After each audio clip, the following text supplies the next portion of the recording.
I don't say he really taught me this, but he showed me this. You can't get around it without working your tail off. And my dad, as I said, was a club pro for the military. Even though he had some pretty prestigious jobs there, I've seen my dad cleaning toilets. I've seen him mowing the fairways. There wasn't a single thing that Dad wouldn't do, and he found satisfaction in that. Now, he didn't really like cleaning toilets, I'm sure, but damn sure if it needed to get done, it got done one way or the other. I think because of that, listen, you don't need to cater to me. I will figure this out. Just a stupid example. I had to return a rental car the other day, and the only way to get from the airport to my hotel was either call a taxi for a mile or walk. So I started walking. Hello, ladies and gentlemen, and welcome to another episode of Crazy Money. This is your host, Paul Ollinger, coming to you live from Atlanta, Georgia. I hope you are out there enjoying your day, carpeing that diem, gathering them rosebuds, and enjoying the company of the people and things around you. I am, and one of the things I'm going to put near your ears in just a second is a great interview with this week's guest, Rich Beem. Rich is a professional golfer. He's won 3 times on the PGA Tour, including winning the 2002 PGA Championship, which is one of golf's 4 major tournaments. We'll talk a little bit more about how important that is in a minute. I bumped into Rich at a very cool golf club a couple of weeks ago, and we were talking about his life as a member of the PGA Champions Tour today and what motivates him. I thought it would make for a great conversation about how one manages their sense of self throughout the arc of an athlete's career, the ups on the way up, the downs on the way down, and understanding who you are throughout the whole thing. I want to say hello to everybody out there in BYLR radio land. I'm proud to be a part of this fine network, and I know you'll love today's episode with champion Rich Beem. I also want to share that, hey, guess what? I'm actually doing live comedy this weekend. I cannot wait. It is Thursday, November 19th through Sunday, November 22nd. I'll be opening for the hilarious Rocky Dale Davis at the Stardome Comedy Club in Birmingham, Alabama. So if you live in Birmingham or you know some people who live in Birmingham, gather some friends, put some underwear on your face, and come on out for this socially distanced show. I can't wait. I want to say hello to some listeners. Thanks for reaching out last week, Charlotte Chinawala. Thank you for your suggestions for new guests. I greatly appreciate it. If you have some suggestions for guests or just want to provide me some feedback, shoot me a note at paul@crazymoneypodcast.com, paul@crazymoneypodcast.com. Thanks, do that. I also want to give a shout out, a happy 50th wedding anniversary to my listeners, Tom and Linda Smith. That's right, Tom and Linda Smith. I see you out there listening, and I want to congratulate you on the selflessness and patience and forgiveness and courage and laughter that got you to 50 years of being married to each other. I don't know your son. I have met him, but I don't know him. But I do know this about him. He married in Jen O'Neill Smith, maybe the nicest person in all of comedy. Now, granted, that is not a very high bar. I'll give you that. Most people in comedy can be miserable freaks, but Jen is seriously the best. And she is the co-founder of the Red Clay Comedy Festival, which is a super fun comedy festival right here in East Atlanta Village. And it gets some of the best comedians from all over the country out. Hey, speaking of anniversaries, I got one of them coming up too. And I just want to say thank you to my beautiful wife, Stacy. I love you. I appreciate your forgiveness and patience with me over these past 13 years and your support of me as I chase the things in my life that give me joy and help me find meaning, like the Crazy Money podcast. So thank you, baby, for doing that. And I'm sorry that I sometimes sleep in my golf shirts and that you have a big problem with it. Sorry, that made it sound as if you're the one with the problem. I mean, what I meant to say was, I'm sorry that the fact that I sleep in golf shirts bothers you.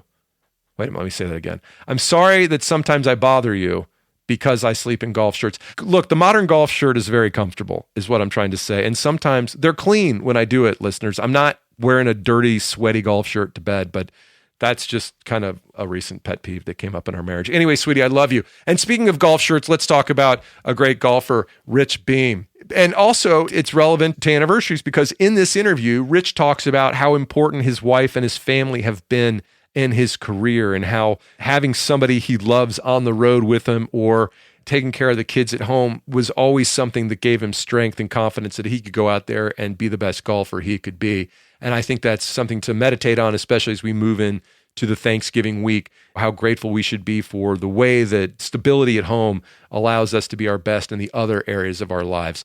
So I met Rich Beem on this golf trip with some buddies a few weeks ago. And by the way, if COVID has taught us nothing, it's that we must take the opportunity while we are young and healthy to travel and enjoy each other's company while we have the opportunity. Yes, we were all socially distanced and we practiced good droplet hygiene. But I bumped into Rich after dinner in this club with my friend Rob Schultz, and I want to say I need to give Rob a shout out here because previously on Crazy Money, I've made fun of his non-athletic footwear that he uses to walk around our neighborhood while listening to Crazy Money. And I just want to say, Rob, I'm sorry. I'm sorry about your footwear. So Rich was talking to the group of us after dinner one night, and he was talking about how he had just finished dead freaking last in one of the tournaments on the Champions Tour, and how he was really looking at making sure his motivation when he goes out there to play golf today is really about having fun and doing his best and not getting too tied up in the score. And we'll talk about that on this episode. Before we go too far, this is not a golf podcast, so I'm just going to run through some quick PGA terms. Q School means qualifying school. It is the process of playing through tournaments to earn one's PGA Tour card, which there's only, I think, 130 of every year given out. And you have to keep your tour card to be invited back to play in tournaments on the PGA Tour. That is different than being a PGA professional, which most people who work, or most of the pros that you see at golf clubs, those are PGA professionals who can play golf at a certain level, but it's a very different level than being able to play at the highest heights of the PGA Tour. A major championship that we refer to, there's 4 majors. It's the Masters, which we just had recently, the PGA Championship, the US Open, and the Open Championship, aka the British Open. So those are 4 making the cut. Every week, a golf tournament on the PGA Tour is usually 4 days, Thursday, Friday, Saturday, Sunday. Half the field is eliminated after the round on Friday, and if you make the cut, you get to play in the 3rd and 4th round. So that's what that language is. All right, and if you don't know any other golf terms that come up, I don't know, Google it. Real quick, I want to say thanks to those who offered input for this interview, the golf whisperer at the Capital City Club, Todd Peterson, Yancey Spruill, my old buddy, Bill Jancy, my new buddy, and Craig Brewer, another old buddy, for some thoughts on relevant golf questions. All right, let's talk about Rich Beem. Rich Beem won the 2002 PGA Championship, one of golf's 4 major tournaments. Rich's win at Hazeltine was as unlikely as the groovy dance he busted out after sinking his final putt of the tournament. You should Google that too. Describing himself as the luckiest guy in the world, Rich loves golf and hanging out with people who give him energy. As you'll hear, he played the game loose and wide open, but the rising expectations from himself and from others after winning the PGA Championship became a distraction, and he never won on tour again. On today's Crazy Money, he speaks candidly about grinding his way up the golf ladder and how he found purpose and meaning in his life as his PGA prospects began to dim. Rich was born in Phoenix, Arizona, grew up in El Paso, Texas, and played college golf at New Mexico State University. Today, he plays on the PGA Champions Tour and works as a TV golf analyst on Sky Sports in the UK and Ireland. Ladies and gentlemen, this is my conversation with Mr. Rich Beem, the Beamer. Rich Beem, welcome to Crazy Money. Thank you very kindly. Good to be here. Rich, you're a PGA Championship winner, a 3-time PGA Tour winner, and a television personality, but I read that you still carry in your wallet your Magnolia Electronics employee ID card. When did you work there, and why do you still carry it? Funny, I don't carry it right now, and here's the reason. To answer the first question first, because I moved about 2 years ago. I had a junk drawer in my house, and I was going through a bunch of stuff, and I happened to take it out of my wallet because I was changing wallets out, and it ended up in this junk drawer. And now the junk drawer is we downsized greatly, so now my junk drawer is in a storage unit about 300 yards from my house. So it's over there, but I know exactly where it's at. I worked there in, let's see here, 1994 and 1995, almost one full year. I was out of college. I took a job up in Sioux Falls, South Dakota as a assistant golf pro at a place called Westford Ho, or at least then it was called Westford Ho Country Club, and met a gal and fell in love, and this was going to be it. I was going to get married, and she decided to move out to Seattle to be with her brother and pursue a degree. And so I'm like, okay, I got nothing better to do. So I'll follow her out there and ended up applying for a job at Magnolia Hi-Fi and got the job and worked in the Bellevue store. And the greatest thing that ever came about it, besides not marrying the girl, was meeting my best friend in the world, David Wyatt. And David and I have been best friends since that day we met back in, it would have been September of 1994. This is not before you had started trying to make a living as a professional golfer. Is that correct? No. I actually, right out of college, I had literally no earthly idea what I was going to do. And so I got a job as an assistant pro up in Sioux Falls, kind of following my dad's footsteps. My dad was a PGA of America pro for a lifetime member, so over 25 years. And so I did that just because I didn't really know what I wanted to do. I had no idea where I wanted to take my life. I had no plan. I just knew that golf had to be involved somehow. So I went up to Sioux Falls, took a job up there right out of college, never really had any opportunities to go play. Besides, I wasn't good enough at the time. There's no doubt. I went up there, worked a couple of seasons. And then after my second season, I played a few golf tournaments in between, but it wasn't anything full time. At the end of 94, I think it was maybe 95. I went up to Seattle with my then girlfriend and took that job. And I literally had no plan. I mean, to be fair, I don't really know if I have a plan right now. I just I'm one of these guys. It's so funny. I'm the luckiest guy in the world, I think. I fall into things. My closest friends will discount that. But I literally didn't have a plan in 1998 when I quit my job at El Paso Country Club and went to Q school. If that didn't work out, I had zero backup plan. And when I say zero backup plan, I mean I had nothing. I mean, I would have been searching for something else to do, but I ended up making it on tour, and here I am. And then once that stopped, I had no idea what I was going to do. And all of a sudden, I found that I'm pretty good with a microphone in my hand, making stuff up, and it's worked out well. But, going back to when I was working there selling cell phones and car stereos, I literally didn't know what I was doing. Listen, I couldn't tell you what kind of stereo or what kind of speakers went into a 1994 Honda Civic when people would come in. I'd sell them speaker sizes that were so far off that installers would be like, what the hell did you just sell this guy? I said, I sold him something that sounded really cool. And he goes, they don't fit. Oh, okay. Well, wow. I mean, I didn't know what I was doing. So you're selling cell phones and car stereos. Were pagers still a thing back then? Oh, yeah, absolutely. I'm selling cell phones. I mean, these were those flip penny phones that they would give away just so they can get you the 30 minutes for $30. You get 30 minutes a month for $30. And that's incoming and outgoing phone calls. Wow. So, I mean, if you look at how much time we spend on our phone these days, if you had to rack up all the minutes on your little phone right here, and if you went over, it was like, I don't know, probably 50 cents a minute. What do you think your phone bill would look like? Pretty brutal. So what took you from 1994 selling pagers and car stereos to making your way onto the PGA Tour through Q School, which for our listeners is qualifying school, the way you earn your PGA Tour card? We broke up, and then I left in 1996 out of Seattle. I went back home to Las Cruces, New Mexico, talked to my dad a little bit. We raised a little bit of money. I went out and played golf that summer with the help of somebody who was really close to my dad. Sorry to interrupt, but why did you have to raise money? I mean, I was broke. I mean, to go out on the road and pay for just the essentials, gas money, food, not even clothing. I mean, I never thought about buying a golf shirt, food, gas, clothing, just to get from tournament to tournament to be able to play. So I raised about $5,000. I made it about 2.5 months on that $5,000. I played well.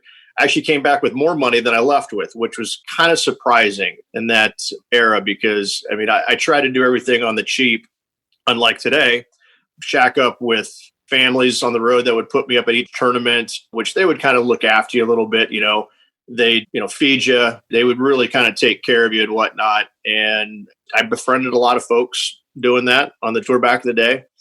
And then towards the end of that summer, I went back and I literally had nothing to do. I was in Las Cruces and I had a plan to come out to Scottsdale, Arizona, where I am now. I was going to take a job up at Desert Mountain in the bag room, just cleaning clubs, doing grunt work. My dad said, there's an opening at El Paso Country Club. Why don't you go down and apply for it? And so I did. I knew the head pro. He and I played college golf against one another. He was much more mature than I was by a long shot. And for whatever reason, he hired me. So I went to go work for him. And that's how I ended up at El Paso Country Club in 96. And then kind of fast forward a couple of years later, 1998, I got the opportunity to play a lot when I was an assistant pro there. In fact, I was encouraged to. I had to play a couple of days a week with the members And for whatever reason, in 1998, I started playing really well. And I started not only beating my boss, but beating every other pro in the section. And he was pretty much the king of the hill there. And that didn't go over very well, me beating him on a weekly basis. I can promise you that. I wasn't a very good loser. I couldn't lose to him. And he didn't want to be, he wanted my best, and he got it.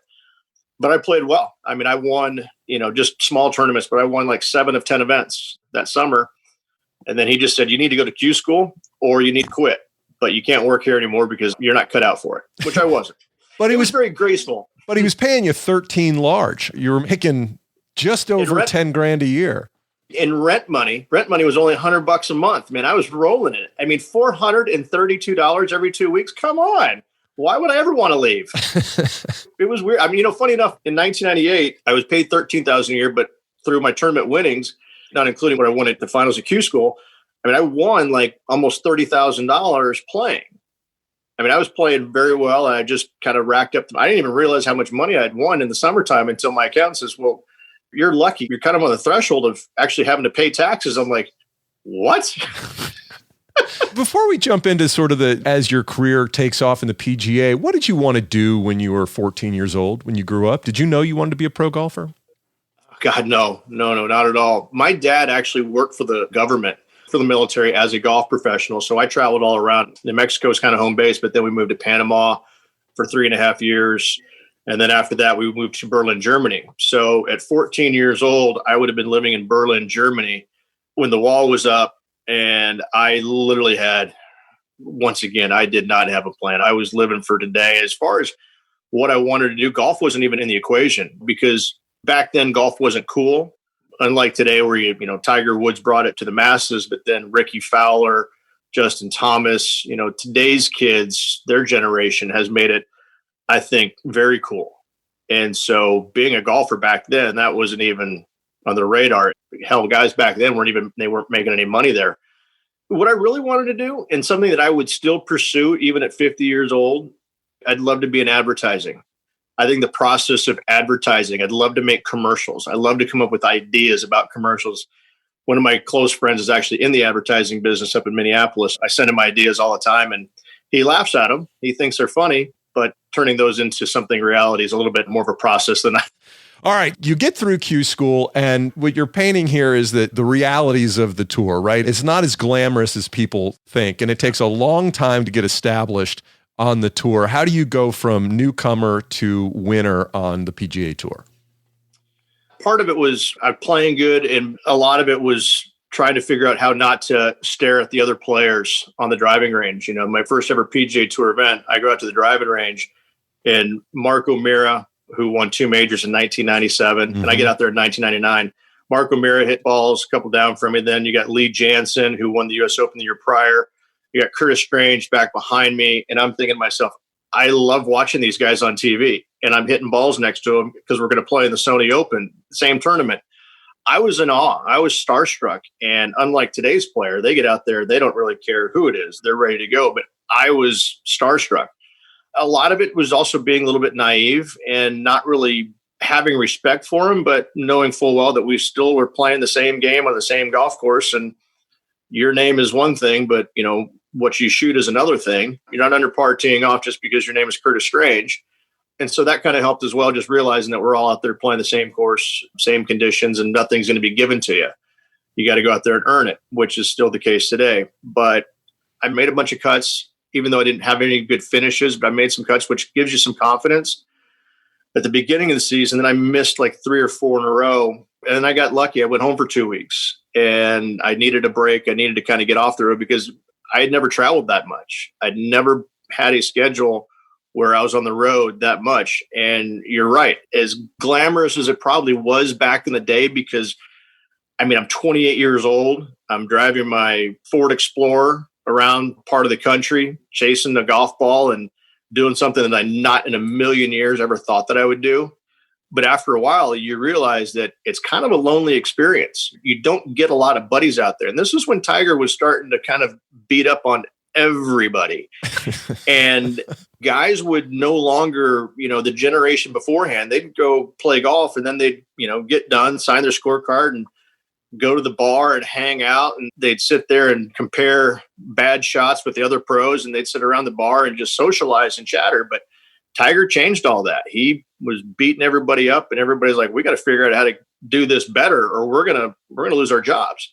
So guys then would go trainers, psychologists, go out to the driving range, chip. They put a lot more time and effort in. When you're out there, you got no friends. You have friends, you have acquaintances, but there's nobody rooting for you. It's not like back home where you got some guys that are, nice round and this and that. They'll say nice round, and then underneath their breath, you're like, up yours, lucky bastard or something like that. That part of it was different. But then how I won was just I went back home. I had 2 weeks back in El Paso. I spent some time with my instructor, funny enough, who was the guy that hired me at El Paso Country Club. His name is Cameron Doan. We put some good work in, and I went back out, and then I won on my 8th start on the PGA Tour, 8th or 9th start, whatever, and at the Kemper Open. That changed everything. That changed my entire life without a doubt. Did having money in the bank change the things you worried about and allow you to play better? Funny enough, here's the interesting thing about that. I won a check. I won $450,000 for that victory, but the money wasn't mine. I had sponsors. I think there was 25 guys at El Paso Country Club who put in $3,000 each. So I started off in 1999 with $75,000 in the bank to help cover expenses. And whatever earnings I made went back into this pool, and I got a little bit of a stipend out of it. So when I won the $450,000, that wasn't mine. That went back into the pool, and I didn't have that as much as folks would believe. So I literally, I would call my accountant who was in charge of the account, and he would, release some funds to me to be a 28-year-old on the road. There's no doubt. And he understood that, but it wasn't mine. So that really kind of kept me grounded as far as, because I went out the next day after winning and I wanted to go buy a Porsche. As one does when you're 28 years old. Listen, why wouldn't you, But yeah, it did change me financially though, because then I didn't have to worry about it so much, because I got some bonus checks and this and that. So then money wasn't the object. Now I was lucky I was able to go out and play without worrying about the money. And how are you feeling going into the 2002 season? 2002 was fantastic because I got my card back, or I retained my card at the end of 2001 by having a really good finish, where I struggled for quite a bit of 2000 and 2001. And I just got married in December of 2001. I was excited about it. I was really excited about it. I felt like things off the golf course were very good. And I think that you could probably look at a lot of the folks on tour, with the exception of a few, and the correlation between what's going on off the golf course. If it's going well, it correlates to how they're playing. And I'll use Jack Nicklaus as probably the greatest example. He has an incredible, incredible wife in Barbara. And he didn't have to think about much when it came to raising the kids and doing things that a husband and father would do when he's away. Not saying that he wasn't a great husband, a great father, but Barbara took care of the household and allowed Jack to go play golf. He had that freedom. And I think when you have that freedom, that helps you out immensely. Now, granted, he had the talent, he had the mindset, he had it all. But behind the scenes, you have to have somebody there that is very, very strong. And Jack had that. I had the same thing with my wife. Even though we didn't have kids, I had somebody in my corner who was literally taking an interest in everything that I was doing. And then when I think I finished 4th in Doral early in the year, it gave me the freedom to say, honey, call up your employer, give them your 2 weeks notice. I'm paying off all your school debts. I just won $250,000 and I want you to travel with me full time. And she did. I think that's what really changed, was having my wife come out there with me and supporting me, because she was excited about it. I was excited about it. And when you're out there, and as I stated earlier, if you have somebody to kind of make the road a little bit less lonely, that makes a huge difference, massive difference. Right, right. So 2002 is your breakthrough year. Mm-hmm. What does it mean when you start really hitting your stride? Like, what's happening on the golf course? Are you thinking about it? Are you just going with the flow? Is golf just channeling through you at this point? Yeah, that's exactly what it is. I think most athletes, the top athletes in whatever sport they play, the greats will say sometimes that this game seems to slow down for them. they're able to see everything so much clearer and easier. There's nothing that's clouded in their judgment, their thinking. The game just kind of presents itself to them, and they just take advantage of that. And that's what was going on with me. I was playing so well. My caddy and I we were becoming really best friends at that time. My wife was out there with me. It was fun being on the road. The golf was good. I enjoyed being out there working at it. And then when I left, I didn't think about it when I left the golf course. We didn't really talk about it. We just disappeared from it. To me, that's massive. I think that when you leave your job, no matter what job you're in, the last thing that you should do when you go home is think more about that job. And in this day and age, unfortunately, it's nearly impossible. Seriously. With the cell phones and all that. Back then in 2002, you didn't have the texting, you could get emails, but you didn't have all the ways of getting a hold of each other. I mean, phone calls still happened. That's how you communicate with folks. And so that part of it was fantastic. When you have a personality like mine that's easily distracted, it was probably very beneficial that I am a little bit older now and didn't have those distractions like a cell phone that kept me from a lot of things. But I just think being out there and just enjoying what I was doing, because I was having a great time. I mean, life could not have been any better, and it reflected in how I played and what I was doing out there. And it was blissful. I'm not going to lie. It was great. So you win the International, and 2 weeks later, you're playing a practice round at the PGA Championship. And for our listeners, the PGA is one of the 4 major championships that every golfer aspires to win. That is the crowning achievement in golf. Well, I mean, maybe the Hall of Fame is the crowning achievement, whatever. But I mean, you are either a major winner or you are not a major winner. That's exactly right. And 2 monikers folks have is the greatest player to never win a major, hasn't won a major yet. And then once you do, you're a major champion. And let me just tell you a quick funny story is that a couple of years ago, I went back to the PGA of America, which is located in Palm Beach Gardens, right next to where the Honda Classic is played. And I went back to go see my good friend, who's the media director, Julius Mason. And he goes, well, I'm busy right now, but I have Bob Denny. Bob is the historian for the PGA of America, and he does all the artifacts and things like that. So he showed me around the kind of the Constitution where they first drafted it up back in New York. I want to say it was 1917. And then all the artifacts and things like that. I mean, it was just mind-blowing, all the things.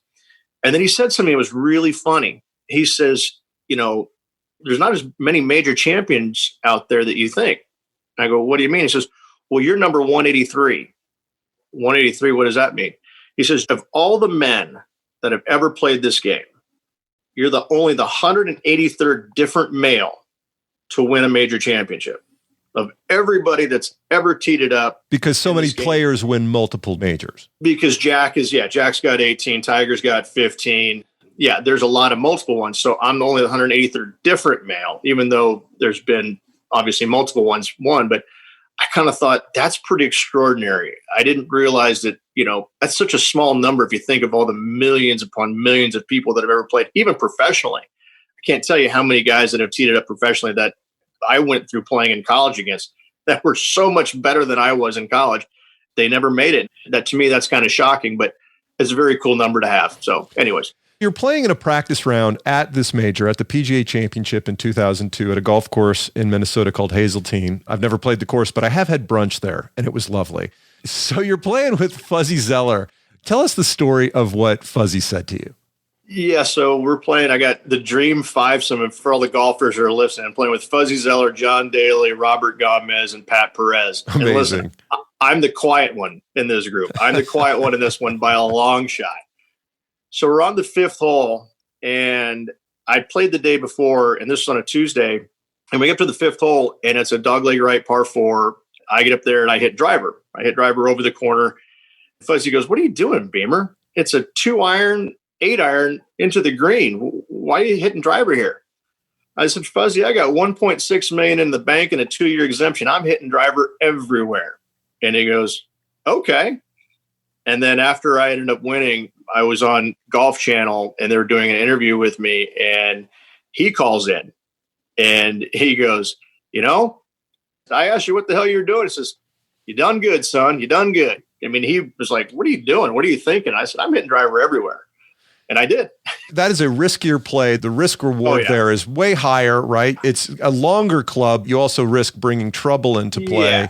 There's bunkers right. There's rough left. The fairway kind of slopes away from you. But, and it was true what I said to him. I just won the International. I already had a good year up to that point. I was playing well, but, the driver was the strongest club in my bag. And I just felt like that was the way to play it. And I hit driver every single day.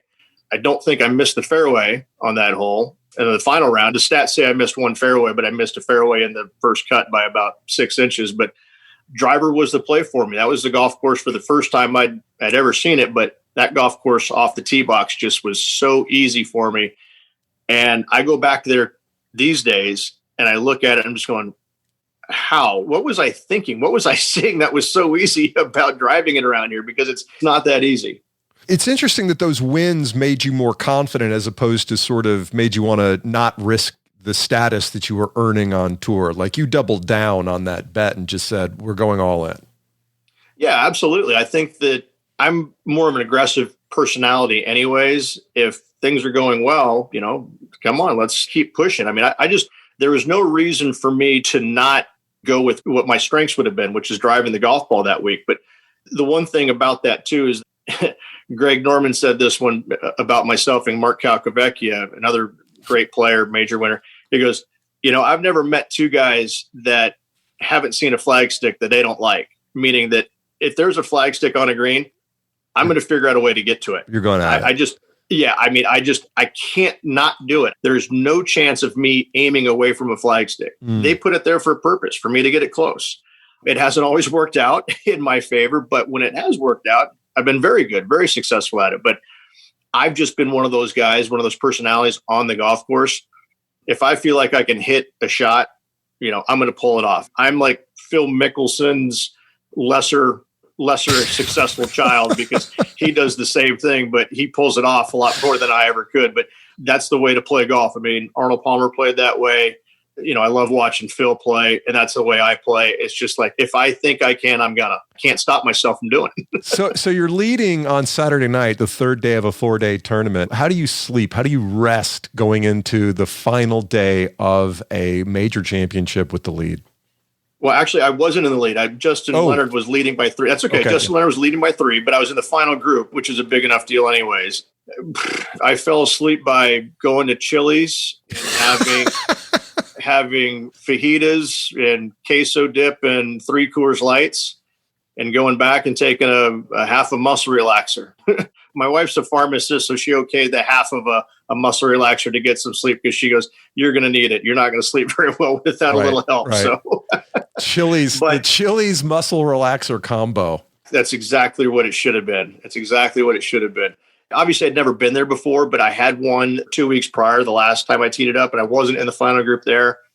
And yeah, I'm nervous as hell. God, I'm nervous as hell. But thankfully, I woke up I slept well that night. And then, I had to pack all my stuff up. I had to get ready to leave that night. And so I had things to do that morning, which helped out kill time, because I think what the hardest thing to do for a lot of professionals that are in that situation, something that Tiger was phenomenal at because he did it so many times, was kill time. Kill time before a 2:30, 3 o'clock tee time. Because when I'm at home in Austin, Texas, I never tee off that late. I go out early, play with my buddies. That way I've got the rest of the day to hang out instead of the opposite where I don't want to do anything beforehand and then go out and play golf in the afternoon because I just feel like I have too many things in my mind.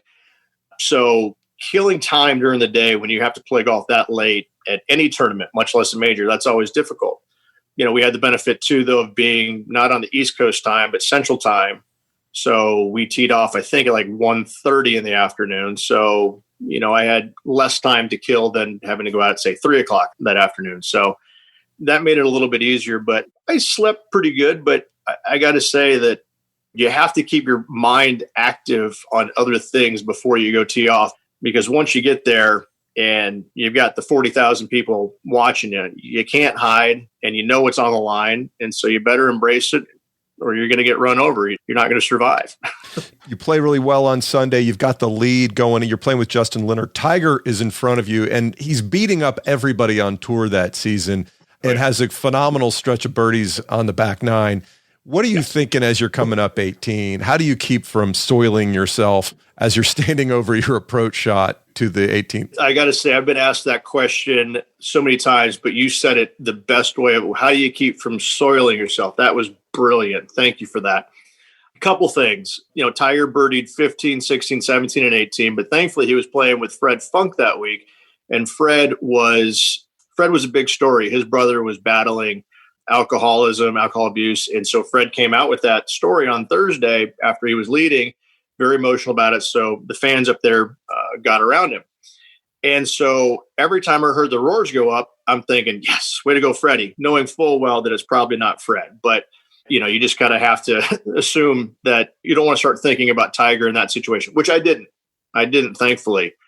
Coming up the last hole, I've got the greatest caddy, I think, of all time, for me anyways. And he knows me better than anybody else. He hands me the driver and he says, do me a favor. I said, what's that? He goes, hit this thing as hard as you can. Now, in the history of caddies and player relationships, I'm not too sure that there's any player's got instruction from his caddy, hey, hit this thing as hard as you can. Usually players or caddies like, okay, smooth swing here, put a good swing on it. No.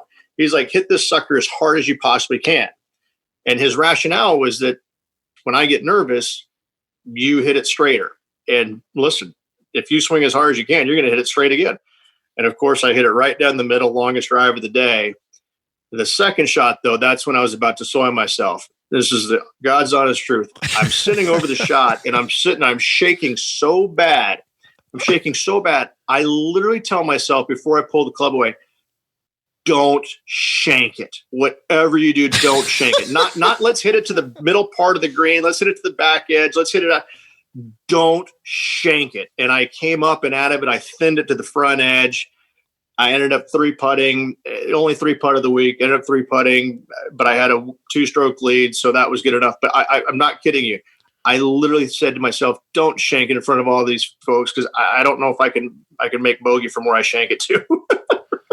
So you win the PGA championship. How does your life change? Oh, Jesus. I used to joke about it just to kind of deflect because I just didn't want to believe that my life was going to change. I always said, well, I've gotten a lot taller, better looking, smarter, a lot of things because people want your time. They want to talk to you. They want to understand who you are. They want to understand because, before that I was a guy that won twice, but, nothing like this and certainly not taking down Tiger in his prime. And that was the first time Tiger had ever finished runner-up in a major. It changed quite a bit. The demands of my time, I don't say demands, but the people asking my time obviously blew up. And I'm not a guy to say no. I hate the word no. So I'm going to try and accommodate everybody. And I did it back then because it was fun. It was great. It was entertaining. But what I failed to realize is that it can get the best of you after a while. I think that a lot of people's expectations of me went up as far as what kind of golf I was going to play. I think that was a little unfair because I understand my golf game.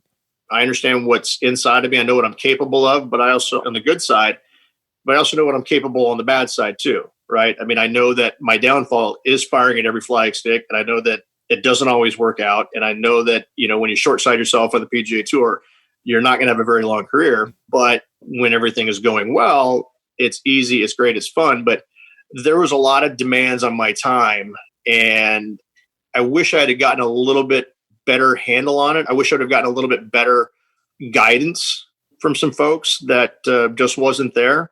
Because I look back at it now, and I didn't handle everything that well. I screwed up quite a few times. There's no doubt about it. But, I felt like I was invincible, and I certainly wasn't. Did those expectations on you affect the way you played the game? I don't know if they changed the way that I played the game, but I think I remember very vividly, there was in Sports Illustrated, there was, they have these Monday morning quarterbacks, these club pros, guys that I'd never heard of. And they do an assessment of guys, PGA Tour players, because PGA professionals, they run the game. The USGA, they govern the game, but PGA of America, they run the game. All your head pros, your club pros, GMs, they are the ones inside the pro shop. They're the ones running everything about it. They should be complimented for what they do. They have a hard job. But there's some guy who I'd never met, never in a million years. And I started off in 2003 and I was completely fried. I mean, I was done. I traveled in November and December. I mean, I had maybe 2 weeks off before I had to go back out to Hawaii. And I just showed up and I wasn't in a good frame of mind. I had no time to myself. Everything was just go, go, go, go, go. And I show up the first 3 events and I play horribly.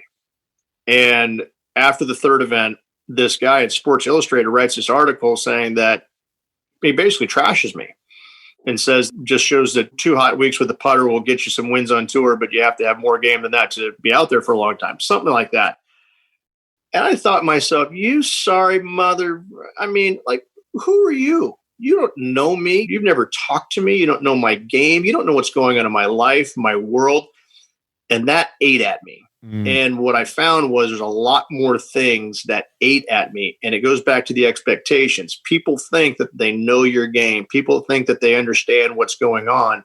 But as I said earlier, unless you see what's going on off the golf course, unless you see what's going on outside of the ropes, you can't judge what a guy's doing inside the ropes just by golf alone. I mean, you can, but I don't. When I commentate, I want to know what else is going on. Did the guy just have a breakup with his girlfriend? Did he lose a dog? There's always something else out there, it seems to me. There's more to the story than what bogeys and birdies say. And so John Rahm, I predicted he was going to have a great year this year. Why? Because he got married last year. And I just think the guys are in a happy mood that way. Yeah, you know, Sergio Garcia, same thing. And he got did, married. right? He got married and he won the Masters the next year. I mean, it's just, to me, some players are that way. They play with that passion. They need that outside support to do well. So there was a lot of things that were written about me and the expectations of folks that I just didn't agree with. And nobody ever asked me my expectations. To be fair, I didn't really know what my expectations were. I wish I'd written them down. I wish that I had concentrated more on my expectations instead of trying to live up to other people's. Because so many people are going to come up to you encouraging you. Oh, you got this. You're going to play well, this and that. And you're like, okay, I'm not 100% sure about that, you know, because I don't feel it inside me, but they just see what's going on. It's that old classic. You can see the duck on top of the water, but you can't see those web feet moving underneath. You have no idea what's going on inside. Was the game as fun for you? You seem to thrive on fun and energy of other people. Did some of that, did your success take away a little bit of that? The carefree nature of your game, the hold on loosely, go as fast as you can nature? Yeah, it did. And I think part of it too goes back to the expectations, is the fact that people expected me to continue to play well and whatnot. But when I failed, people were quick to either judge or try and fix, you know, offer advice, things like that. And it's just like, well, listen, I failed a ton before all the wins and all the success. Why are you, you know, just because I won a major doesn't change the fact that I'm going to fail a ton and the success is going to be fleeting. And so, yeah, I mean, part of it came from me too, is that I wanted to understand why.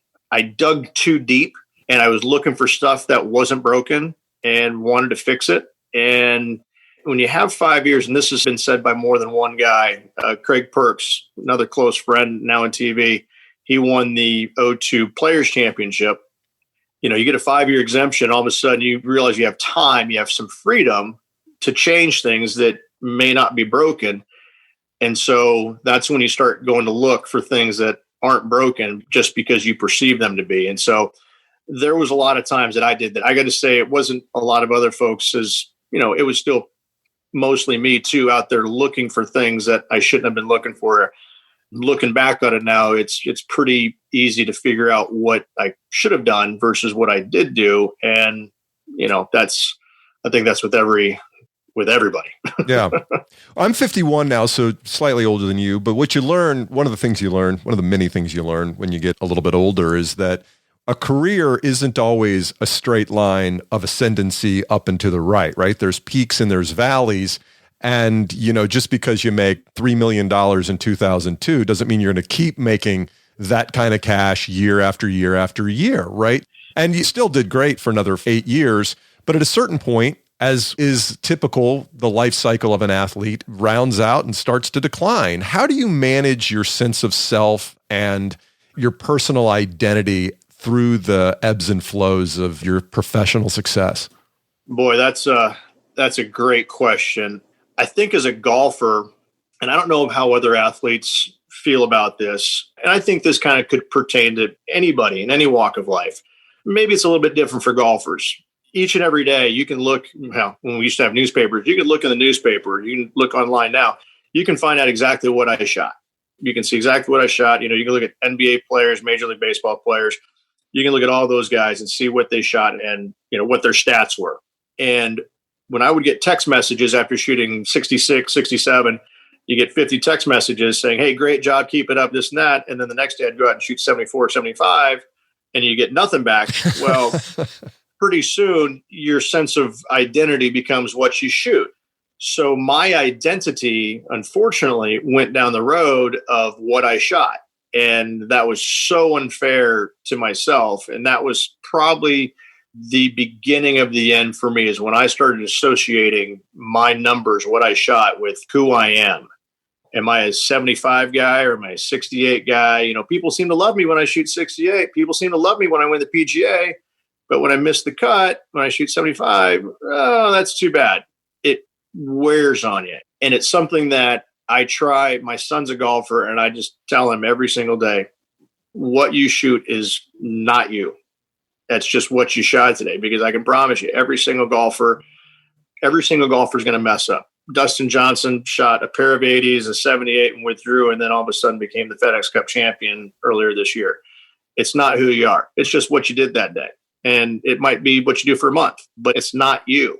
When things weren't going very well towards the end, yeah, I kind of had that panic. You kind of spiraled into a place where you're just like, this sucks. I'm not having any fun on the golf course, which is where I had the most fun. I bet you were great to be married to during that period of time. Listen, it was absolutely blissful. And I got to say, it was great when I would come home off the road too, and start day drinking. That was great too, when you're just so miserable everywhere you were. It was just like, oh, thankfully I've got an unbelievable wife. She and I have gotten through all of it together. Not saying that I don't screw up every once in a while again, but yeah, it's just when you start associating things that you shouldn't, that's when it kind of gets a little self-destructive, unfortunately. And you got to figure out a way around that. I've learned from that and be like, listen, you can't do that.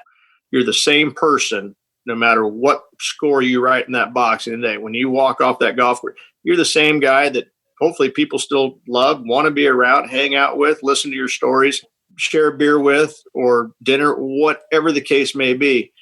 That's what I do, not who I am. Right. I play golf. I announce. Like, listen, if I go out and I have a bad day announcing, who's going to know that I had a bad day announcing? Nobody. But I do. I know that I had a bad day announcing. I know that I missed a few things. I know that I repeated the same word a bunch of times. I understand these things about what you do. If you have a microphone in front of your face at any point, you know that you're going to say the same word over and over again because you just have it in your mind for whatever reason. Yeah would be a great one. It's a great shot there. Yeah. Look, there's something, you have a word that's stuck in your mind for one day. You get back to the hotel, you realize it, and then you write that word down 50 times and you cross it out and you're like, okay, I won't say it again. But in golf, it's out there. People, they think because you shoot 78 that, your world's about to self-destruct, and like, shot 78 today. It was awful. It's not fun shooting 78, but listen, the sun's going to come up tomorrow and it's all going to be good. My wife's still going to love me. My kids are still going to love me. It's not who I am. It's just what I did yesterday.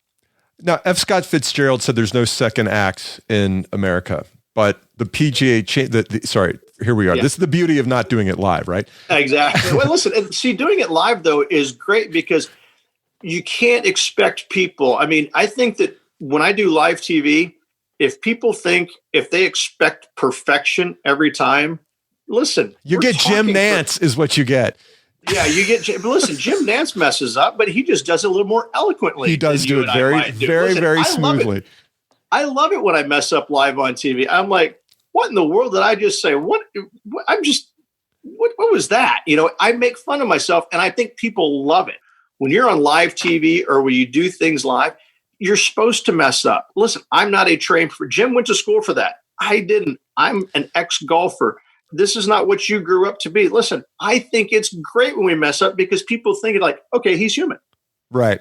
Well, I was trying to get all pithy here with the Fitzgerald quote, but the point being is that the Champions Tour is indeed a second act, and it's proven to be a brilliant place for people to go watch. Look, these old guys are pretty damn good at this game.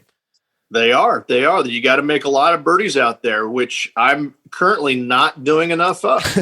So we bumped into each other at a golf club in Arkansas. Won't go deep on the details there, but you were saying that you had just finished a tournament and you finished DFL, dead freaking last. What's your motivation when you go out on the first tee of the first day of a tournament on the Champions Tour? Now I've come to realize my motivation is to make birdies early and as often as I can, because these guys out there, that's what they're doing. It's called the 5 under tour. You got to shoot 5 under every single day in order to have a chance come Sunday. If you look at the winning scores, with the exception of a couple of them, it's either 15 under or better that you've got to shoot. It's relentless. You have to go out there and you got to make birdies as early and as often as you can. And for somebody that hasn't been out there doing it for a long time, it's hard. I mean, the only times that I've played really in the last 6 years has been at the PGA Championship. And I've done pretty good. I've made a few cuts, but there's not a whole lot of birdies that I'm making out there. I mean, I'm just trying not to make bogeys. And on the Champions Tour, you got to think birdie every single hole if possible. And getting back in that mindset is different. And the guys that I'm competing against, hell, they've been doing it. Burr Ollinger, this is his 13th year out there. He's still making 100 birdies, it seems like, in a week. It's insane. So you got to get out there, change the mindset. It's a second, I don't say it's a second chance, but it's a way to get back out there, be competitive again if you can be. And if it works out and I'm able to stay out here for a few years, that's going to be awesome. And if not, then as I always say every day before I go on air, all right, it's time to make some stuff up, and I'll just go make stuff up on TV. That's educated stuff, it's educated BS, but it's just commenting on what you see and telling any stories and anecdotes, because unlike Mr. Jim Nantz, I'm not getting fed some information. Not saying that he's not great, but he's got a guy that's feeding him information. He doesn't retain all of that, folks. I promise you. And I love you, Jim, but he doesn't retain all of that. Hilarious. Most of it, but not all of it. All right, 2 questions. I'm going to let you go. Now, as a commentator for Sky Sports, you get paid to be yourself. Is there anything better than that? No, God, no. I've fallen in love with it because I think that when I first got into the commentating business, I felt like, Jim Nantz is obviously the gold standard, right? And he seems to be perfect. He puts a lot of time, a lot of energy, a lot of it, but he is that voice. He is that guy. And I think the only way that you're going to succeed in the TV business is by being yourself. And everybody tells me that, or told me that when I got into it.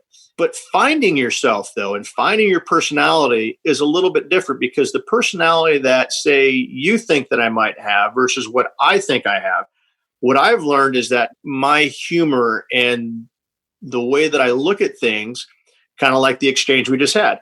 It's not that I came out with something funny, but I built on something that you did, and I kind of have fun with that, and then I run with it. So I feed off of what other people say. I feed off of other people's energy. That's my personality. And when I have 3 other people that are on air with me, I promise you, one of us is going to mess something up, and it's time to pounce and have some fun with it, because we are in the entertainment business, and I love it. I think it's fantastic. Calling golf to me is fun, but it's the people that I work alongside that make it worthwhile every single day. I enjoy that part of it. Now, lastly, what did your dad teach you about money and success, and what do you want to teach your kids?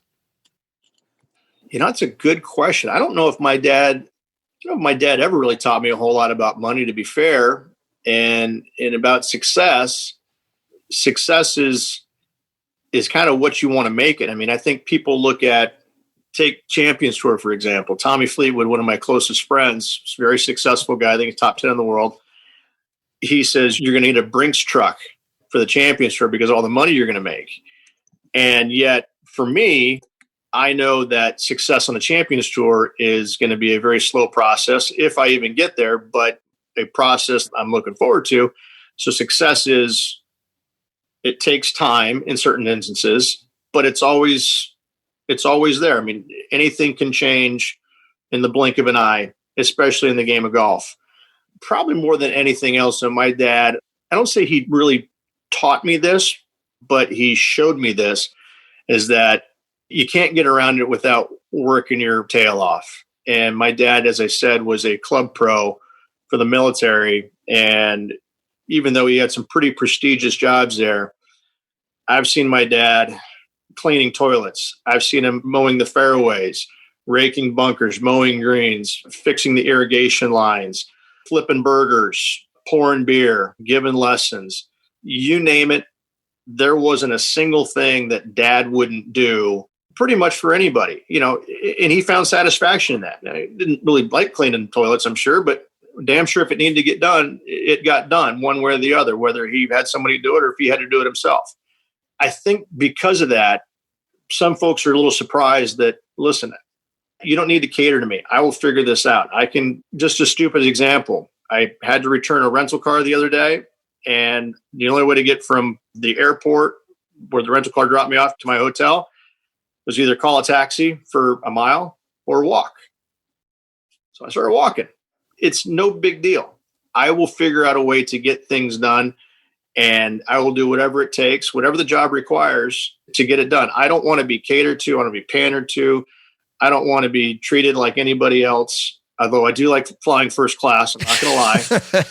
I'm not going to lie on that. Sitting in the back sucks. But beyond that, give me the simple things of life and I'm going to be just dandy. I don't need all the flair and the fluff. And I think by watching my dad do all that, dad didn't give a shit about all the exorbitant things in life. And he had the opportunity to do a lot of cool things, but he was a very simple guy.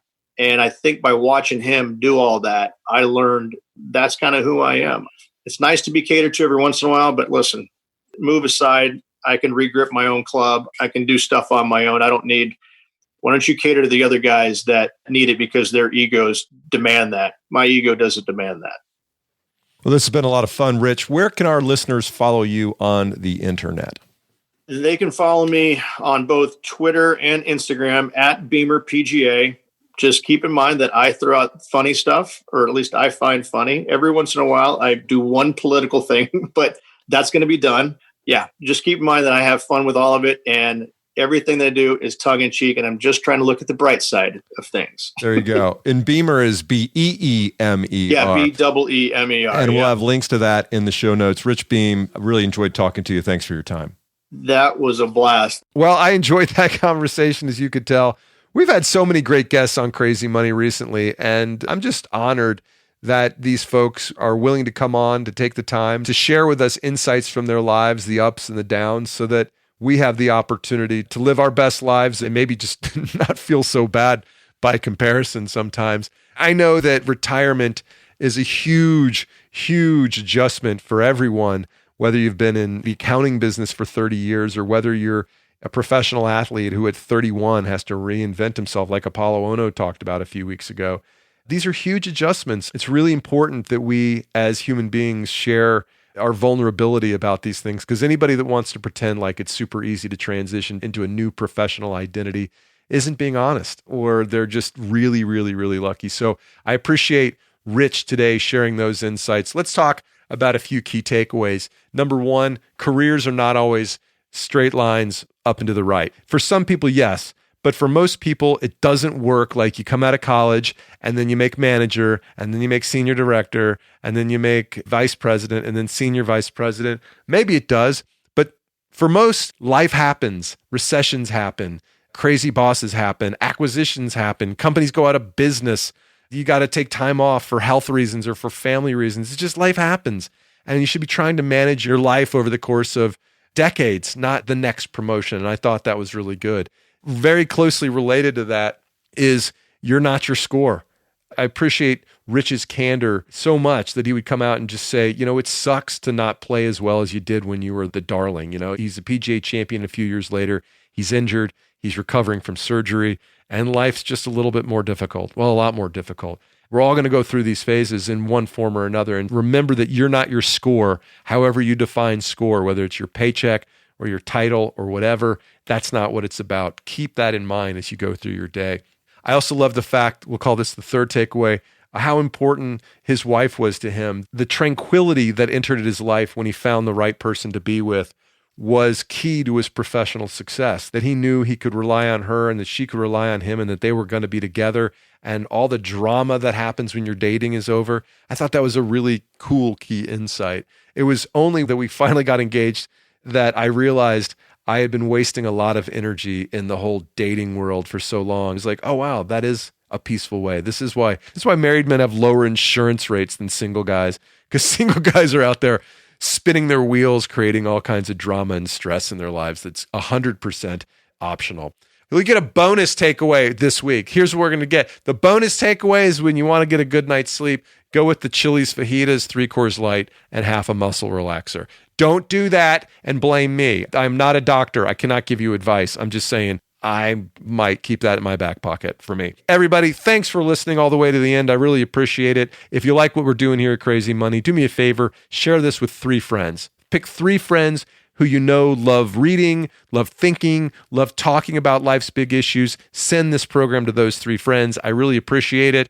We'll be back next week with another great episode. For now, thanks to my editor, producer, and pal, Mike Carano. Mike, make me sound smart.